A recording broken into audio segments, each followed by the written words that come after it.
Sumečko.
Sumečka načela, v bistvu, ali boš na eni strani ali na drugi, v bistvu.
Ne dela to, tisto, da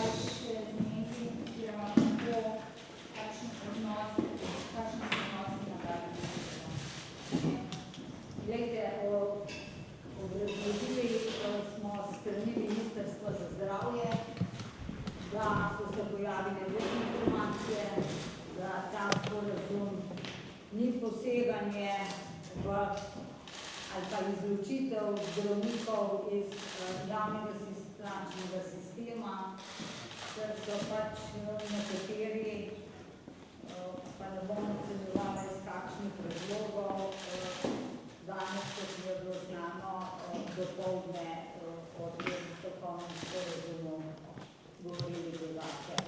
Mi smo se držali, celovladna pogajalska skupina, vseh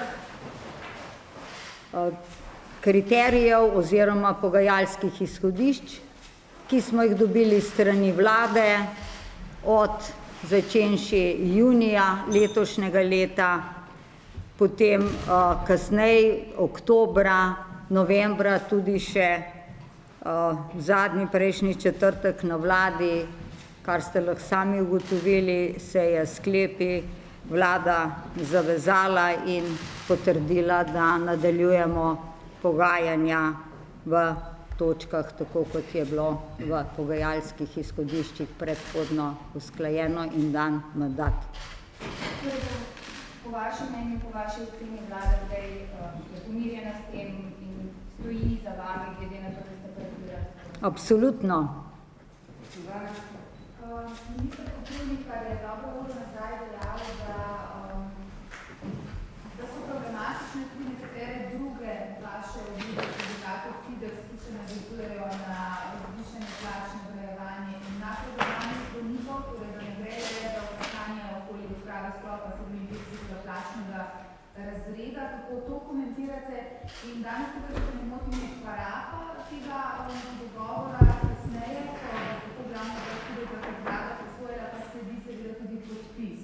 Ukolikor bi vlada kakorkoli premaknila ta podpis oziroma se ne bi strinjala s tem, ali bi takšno seveda gospa ministrica izstopili? Glede na to, kaj smo danes slišali strani ministrov in nekih predstavnikov koalicije, ki so dejali, da pravzaprav niste imeli mandata za marsikaj, kar pišete dogovor. Glejte, to ne drži, jaz lahko dokumentiram vse sklepe vlade, tudi vsa gradiva, ki so bila, tako kot sem jih omenila v preteklosti, na vladi potrjena in nisem prekoračila. Če pa seveda bi bilo to naknadno ugotovljeno, seveda pa bom odstopila. Ampak glejte, jaz sem se držala teh dogovorov oziroma tudi pismenih gradiv in pa sklepov vlade. Ne nazadnje je bil zadnji sprejet še en teden oziroma 10 dni nazaj, kar je seveda danes tudi potrdila ministrica za finance. Ravno ministrica finance je dala še izjavo, da vse plače zdravnikov in vse, kar je v zvezi s tem, gre iz zdravstvene blagajne, ne iz proračuna, da ste pa včeraj dejali, ko smo govorili o teh 40 milijonih, da ste v dogovoru z ministrstvom za zdravje za enkratni prihodnje leto odbili proračun. Ja, glejte, treba je poznati vsebino, kako se financirajo zdravstvene storitve in plače zdravnikov. Kot sem že večkrat povedala, da bo denar zagotovljen, tehnika in način, kako je pa, bom rekla, stvar dogovora z ministrico za finance. Kot veste, da se financirajo iz zdravstvene blagajne, izobraževanja in druge zadeve, ki bi se mogle z proračuna, in v tem kontekstu je tekel dogovor in zagotovilo, da bo ustrezni denar dobila blagajna za te namene in s tem sprostila, bi rekla, denar iz prispevkov za ta pilotni projekt. Ministrica, danes tukaj ste podpisali prvotni sporazum, o katerem ste se govorili včeraj, ali ste danes še kaj spreminjali glede na vse to, kar se je dogajalo? Glejte, to je nemogoče. To, kar se človek dogovori, se dogovori, in to se napiše in to je to. In kdaj bo potem na vladi, bo to že ta četrtek in kaj? Seveda, seveda. Kdaj bo potem podpis končni, bom rekla? Ja, glejte, to pomeni samo, bi rekla, veljavo oziroma potrditev na vladi. Danes smo parafirali vsako stran, zaradi istovetnosti besedila, vsebine. a ne, in bom rekla, stopil praktično pravno formalno v veljavo z dnem soglasja oziroma sprejetja na vladi. Je po vašem gotovo, da se bodo finančne posledice sporazuma 2017 ustavile pri 40 milijonih evrov? Glejte, odvisno, kako dobro bodo delali zdravniki, a ne, ker smo predvideli ta variabilni del, ki je sestavljen iz dveh naslovov. Eden je zaradi prekomerne obremenitve, drugi del pa je iz naslova skrajšanja čakalnih dob, kvalitete dela, opravljanja posegov, več časa za paciente, ker kot veste, a ne, smo v ta variabilni del vgradili tudi določeno dodatno število ambulantnih ur za paciente. Bi bilo mogoče, da bi bile finančne posledice večje in kdo v tem primeru pokrije razliko med tem, kar prispeva proračun in stroški? Močno dvomim, skoraj bi upala reči, da ne, ker verjetno, ne vem, to bo lahko gospod Kuštrin povedal, niso vsi tako uspešni, da bi vsi dosegali 20%, a ne, ker smo, bi rekla, te kriterije postavili točno na določene indikatorje, ki se bodo merili.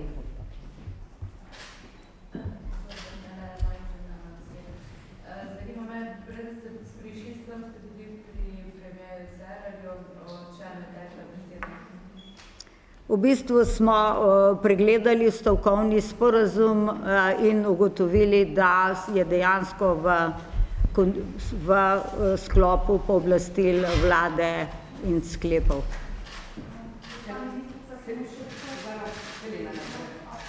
bi pa rada vprašala, gospoda Kuštrina, kaj če recimo vlada ne bo potrdila sporazuma, kaj bi to pomenilo, in tudi pravzaprav komentarje drugih sindikatov, da če bo danes to parafirano, da se oni petek pač več ne pogajajo, je gredo za razkritev. Kako je prvo vprašanje? Če vlada ne bo potrdila sporazuma. No, jaz sem v teh prostorih podpisal parafiral že več sporazumov in se še ni zgodilo, da vlada parafiranega sporazuma ne bi potrdila, ker bi svojo kredibilnost postavila pod vprašaj. Ne? Kar se drugih sindikatov tiče, moram reči, da smo že večkrat povedali, da obstajajo neke podpisane konvencije o tem, kakšen odnos mora imeti sindikati eden do drugega, in v primeru, da nas bodo nekateri sindikati še naprej ovirali pri naši ustavno zagotovljeni pravici, da zastopamo naše člane, razmišljamo tudi o tem, da bi proti kakšnemu sindikatu sprožili tožbo. Sicer pa mi nikoli nismo nobenega sindikata ovirali, ne, ampak smo vsak sindikat, ki se je boril za pravice svojih članov, podpirali. Če bi jaz samo dodala ravno na to, ne. Sindikati so bili danes končali pogajanja, tudi zato, ker pravijo, da zdravniki delajo skupaj s timom. Ta tim zajema tako medicinske sestre, asistente, tudi čistilke, če hočete, vratarje in tako naprej. In da bi bilo edino smiselno in pošteno, da bi potem imeli enake vatle za vse. In da so ravno zaradi tega dogovora oziroma korake med vašim Fidesom in Ministrstvom za zdravje prekinili pogajanje.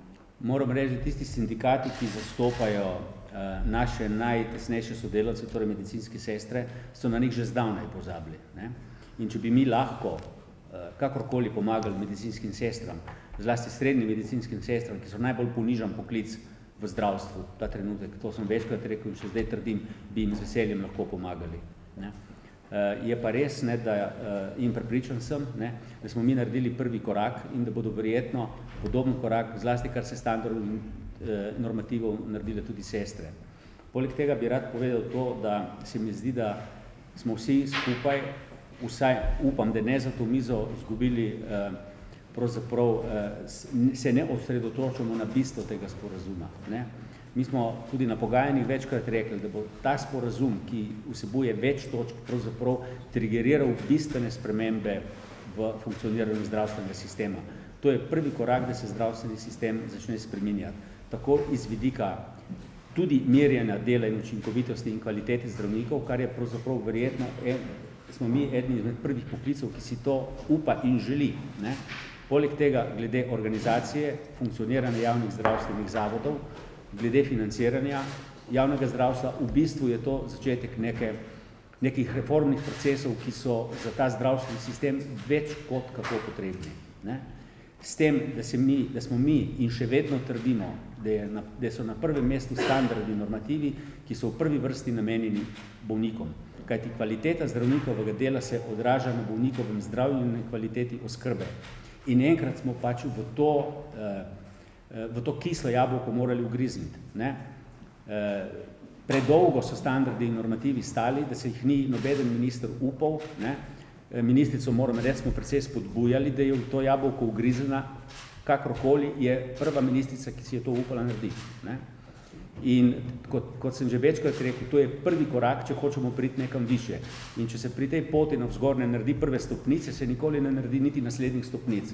In kot veste, če se v zdravstvu ne bo nič premaknilo, ne, potem seveda bo zdravstveni sistem še slabši, ne, je v krizi, vemo, tudi finančni krizi, in najkrajšo bodo potegnili pacienti. Zato mi brez zadrege trdimo, da smo s tem naredili najmanj tako veliko dobrega v bodočnosti našim pacientom, kot temu, da izboljšamo kvaliteto dela zdravnikov. In ne smemo pozabiti, ne, da je ena izmed naših, in to kar naprej ponavljamo, da so vedno bila Fidesova največja skrb mladi zdravniki. Ne.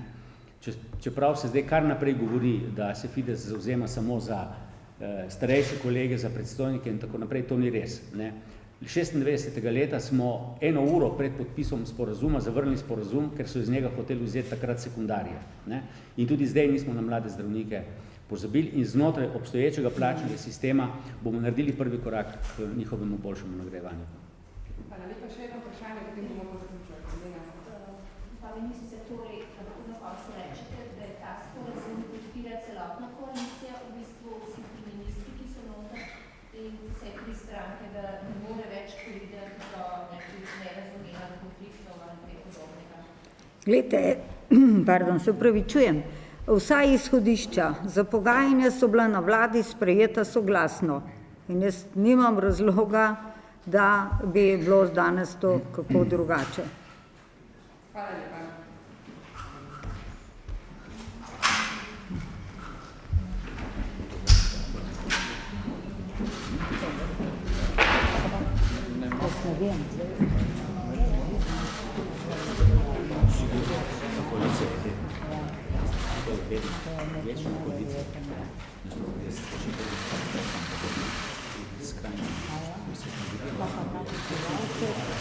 Ta se je pa, smo se z njim pogovorili, smo mu povedali in je rekel, ne bom nagajal. Vemo, da je treba plačni sistem spremeniti. In še nekaj, struktur ni odpisni kolektivni pogodbe za javni sektor. In se tudi ni pogajal za njo in je tako. Ne se potrudite malo o tem. Ja. Okay.